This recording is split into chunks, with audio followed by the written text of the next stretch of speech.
Hey everyone, Scorpius here and welcome back to another video. Deadeye is once again one of the most popular and broken ascendancies in Path of Exile 2, and most specifically the Lightning Spear build. We have already covered the Amazon Lightning Spear build with its own leveling and endgame guides, but today we will take a look at a very similar build, the Lightning Spear Deadeye endgame build. This build can be used for early, mid, and late endgame depending on the available currency that you have to spend. But of course I'm gonna give you some alternatives too so you can make this work with a cheaper budget. Like the video and subscribe to the channel if this guide helped you out, and don't forget to join us live on twitch.tv/Scorpius_ENT. Okay, so starting off with the abilities, we've got Spear Stab, which is a default ability that you get because you are wielding a spear. Spear Stab, we only use it for bosses, and what you do is you start with Spear Stab on the boss so you can get yourself some charges through the Sniper's Mark, which is going to be on cast on critical, or you're going to be using it manually. We're going to cover that in a second. Spear Stab is an ability that you don't need to use any Perfect Jeweler's Orb or Greater Jeweler's Orb or anything like that. It will actually scale with your level. The higher level you are, the more slots will become available. For Spear Stab to work, we need a couple of support gems, starting off the first one with Martial Tempo for 20% more attack speed, because the faster you hit the boss with the stab, the faster you're going to get yourself the charges. Second one, we've got Rage, because this way you're going to be building Rage. It's very quick, and the more Rage that you have, the more damage you're going to deal. Third, we've got Blind, so you can potentially blind the boss. Then we've got Conduction for 100% more chance to shock, so you can shock the boss. And lastly, we've got Lightning Infusion, so we can get 25% of damage as extra lightning damage. Next, we've got Lightning Spear, which is the main clearing ability here for mapping. Obviously, we throw the spear, it's going to hit the target. Once it hits the target, it will actually spray a lot of lightning bolts that is actually the cause that will destroy the entire screen. And the first gem and the biggest priority is Vault, obviously, because this one gives you Vault-like charges. The more you move, the more charges you get, and the more charges you have, the more damage you're going to deal. So Vault is very important. Second, we've got Long Shot, so you can be able to deal 30% more attack damage the further away the target is, because that's the whole point of clearing the map. So you just throw it and it's going to destroy the entire screen. Next, we've got Fork. Even though Lightning Spear says that it cannot fork, we've got the lightning bolts that will fork, and it's going to deal even more damage. Then we've got Primal Armament for 25% weapon elemental damage. And lastly, we've got Deliberation. Now this is a double-edged sword because it does give you 20% more damage, but it also gives you 30% more movement speed penalty when using Lightning Spear. And Lightning Spear already has a tiny bit of a movement speed penalty, and this is going to add to it, so it's going to become a little bit slower to throw the spear. Now you can stay with Deliberation as your final support gem on Lightning Spear and just deal with the consequences of 30% more movement speed penalty, but also deal more damage like I'm doing here. Or you can go with the alternative to counter Deliberation. The alternative here is another spell called Mount Rhoa, which is the little chicken that you hop on and you just move. The Rhoa mount prevents any movement speed penalty, and if in case you want to go with that, then a couple of things need to change, because you're not going to have the spirit unless you do have the spirit for everything to work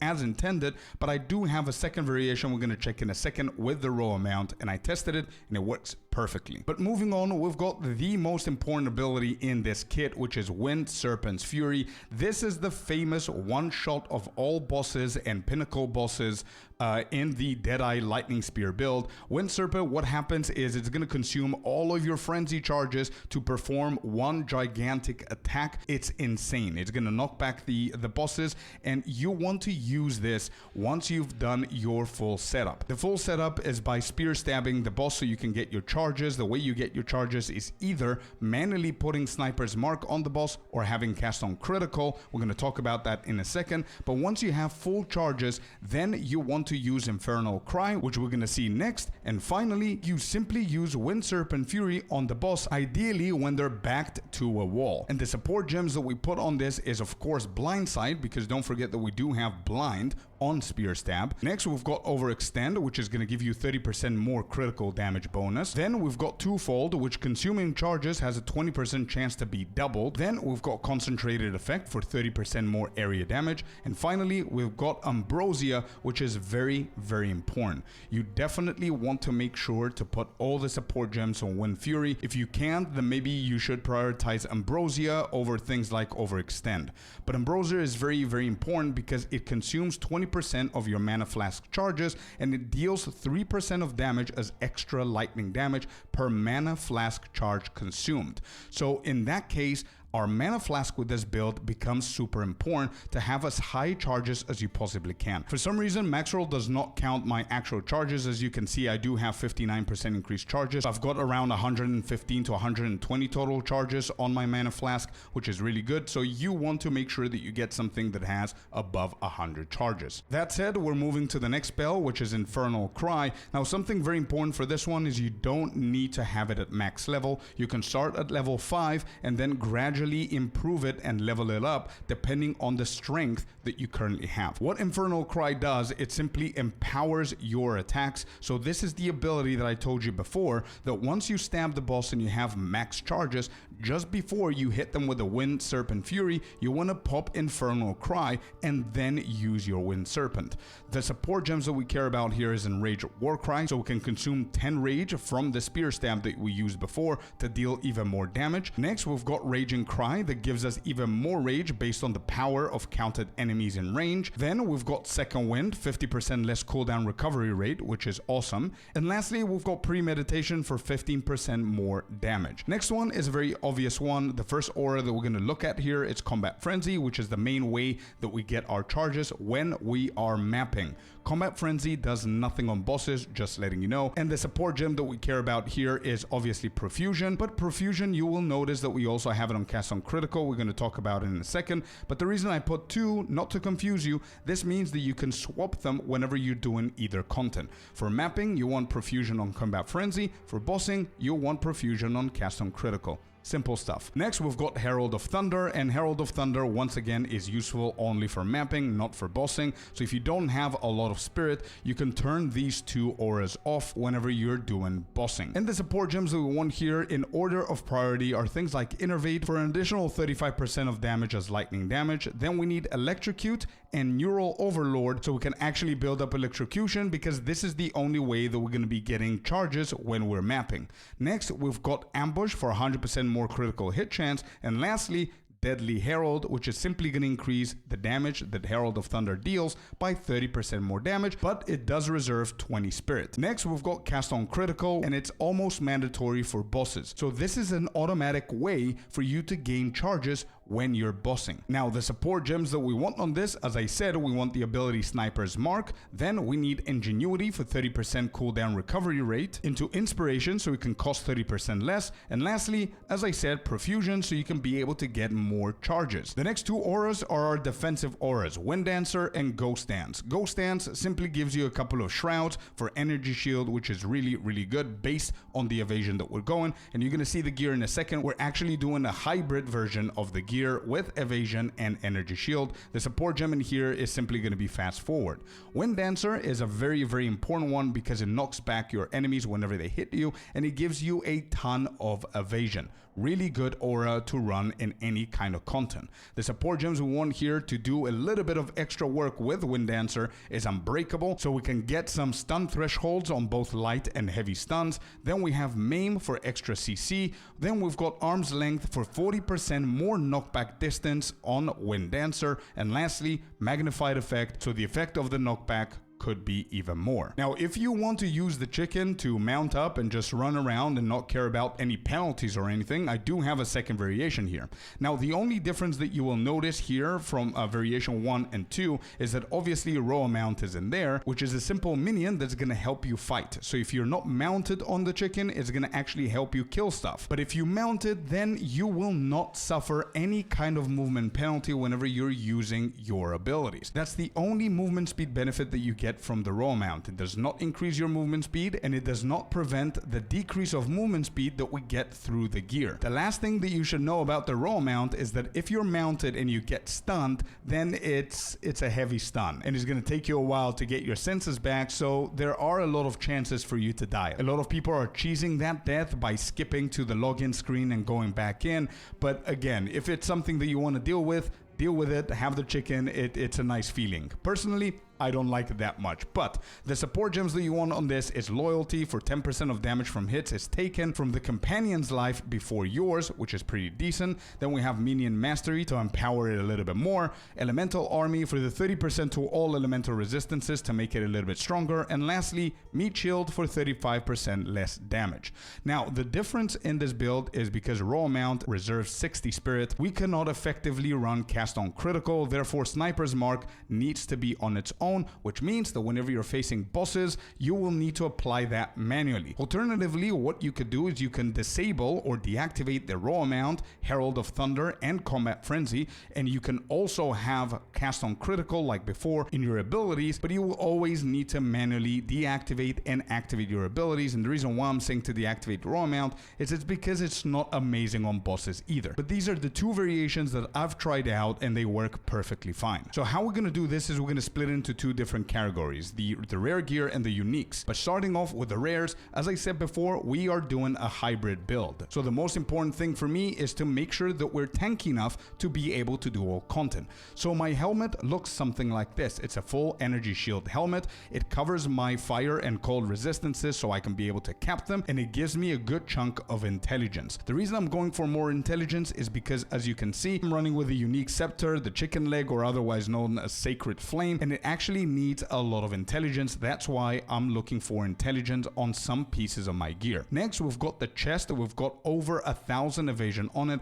and 400 energy shield. We're covering as much resistance as we possibly can with a little bit of chaos resistance in there as well. Next, on the gloves, we've got flat physical damage and flat lightning damage. We do have critical damage bonus, and then of course our fire and lightning resistance. Next, we've got the boots that you want to focus on 35% movement speed for sure. It has energy shield on there, intelligence, and cold resistance. You can swap the rarity for another resistance if you're struggling with capping your resistances. Finally, we've got the two rings. One of them has flat physical, flat cold, and flat lightning, dexterity, and intelligence, and the other one has flat fire, flat lightning, dexterity, intelligence, and a lot of lightning resistance. What you could do instead is, if you cannot find fire, you can have physical in there. That's absolutely fine. If you cannot find both attributes, you could just have one, or instead of dexterity, you can look for strength on one of your rings, so you can then be able to respec the strength nodes on your passive tree back to dexterity. Now, moving on to the second part is looking at all the uniques that you might want to look for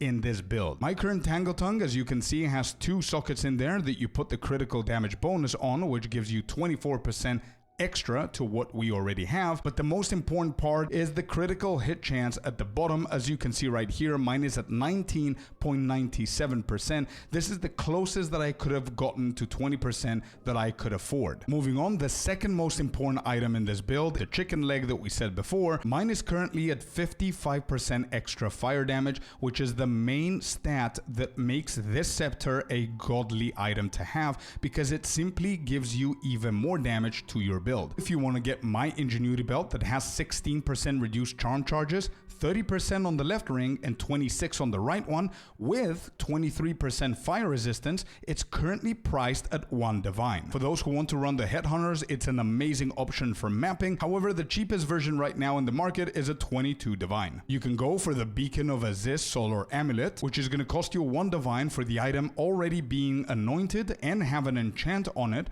or go for a rare amulet with mods like Energy Shield, Spirit, critical hit chance, critical damage bonus, and levels to projectiles. If you go for the unique amulet, then the value you're getting will come out cheaper for you. It's going to give you all the lightning penetration that you need, so you don't need to invest in things in the passive tree or extra jewels, and it also gives you the spirit that you need. And speaking of the amulets, you can consider a couple of options for anointment. Number 1, Storm Charge. This gives you 40% increased elemental damage if you've dealt a critical hit recently, and 20% increased critical hit chance. You can choose to go for Overwhelming Strike, which is really good as well. It increases 20% of critical hit chance, 20% of critical damage bonus, and gives you 20% more stun build up with critical hits. If you don't care about the damage and you want more defense, you can go for things like Patient Barrier that gives you 60% increased maximum energy shield. Now, with that all covered and done, let's look at the Ascendancy in the passive skill tree. Ascendancy is pretty straightforward. On the left side, we put all 4 points all the way to Wind Ward because this gives us Tailwind. What Tailwind does, it's a buff while you're moving and attacking. You're getting Tailwind stacks so you can increase your movement speed, your skill speed, and evasion rating for 10 seconds up until you actually get hit. Next, and the most important one, is going all the way to the right side for Thrilling Chase. What it does, it makes abilities that consume frenzy charges behave as if they're consuming twice the frenzy charges, which is what makes the Serpent ability actually one-shot the bosses. And to extend this and make it even more powerful, this is what we're going to be focusing on our passive skill tree. As you can see here, very quickly, I'm going to go over some of the basic stuff. For example, we need Savagery, so we can get an additional maximum to the frenzy charges. We get more frenzy charges with Frenetic. Then we're going to go for even more frenzy charges with Fervor as well. And then the others are pretty basic stuff. We're going to go for some defense with Escape Velocity. We're going to go for Cooked. I'm currently not doing it right now because I don't want my defenses dropping. I think this, you can leave it for like the final node whenever you get to like 94 or something like that. Then we have things like Catalysis into Maiming Strike. We go all the way up here for all the crit nodes. We get some more attack damage here and a lot of defensive nodes. And of course, we go all the way up here for the crits and the jewel. That's very important, as well as finishing all of these clusters of crit. Now, lastly, I wanted to talk about the jewels because jewels are very important in this build as well. So for the normal jewels, you're looking for things like this one. So as you can see here, we've got critical hit chance for attacks, critical damage bonus for attack damage, elemental damage, and projectile damage.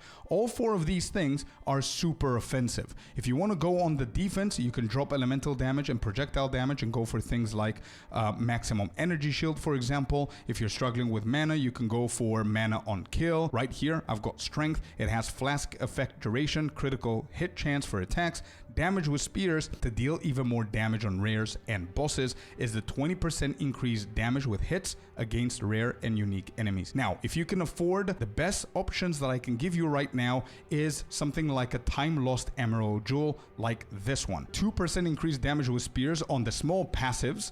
Then I've got 9% on critical damage bonus for attack damage, critical damage bonus with spears, and magnitude of poison, which I don't really care about it, but I could actually afford this one, so I got this one. And the last unique jewel that I want to mention here, which is really good, is the From Nothing Diamond, but you do need to find the Dance with Death one. What happens is whenever you purchase this and you put it into an empty slot, it's going to give you this little ring right here, which means that anything within this ring, you can actually get it without pathing to it. And obviously, we're going with three very basic stuff. We're going for Precise Point, increases damage of spears and accuracy of spears. We're going for Roll and Strike for 25% damage with spears and attack speed with spears. And lastly, we go for Focus Thrust. This is going to help us twofold for mapping and for bossing. And whenever I get an extra point, I will definitely go in the future for acceleration, even more movement speed and skill speed, which is going to help me personally, because I'm not running with the chicken, to throw the lightning spears a little bit quicker. So that should cover everything that you need to know about the Deadeye Lightning Spear endgame build. Let me know what you guys think about it. If you have any questions, leave them down below or join us live over on twitch.tv/Scorpius_ENT, so you can also watch me play this build and ask me anything that you want. And don't forget to like this video and subscribe if this guide helped you out or you simply want to show support. Thank you very much for watching, and as always, I'm gonna see you guys on the next one. Peace.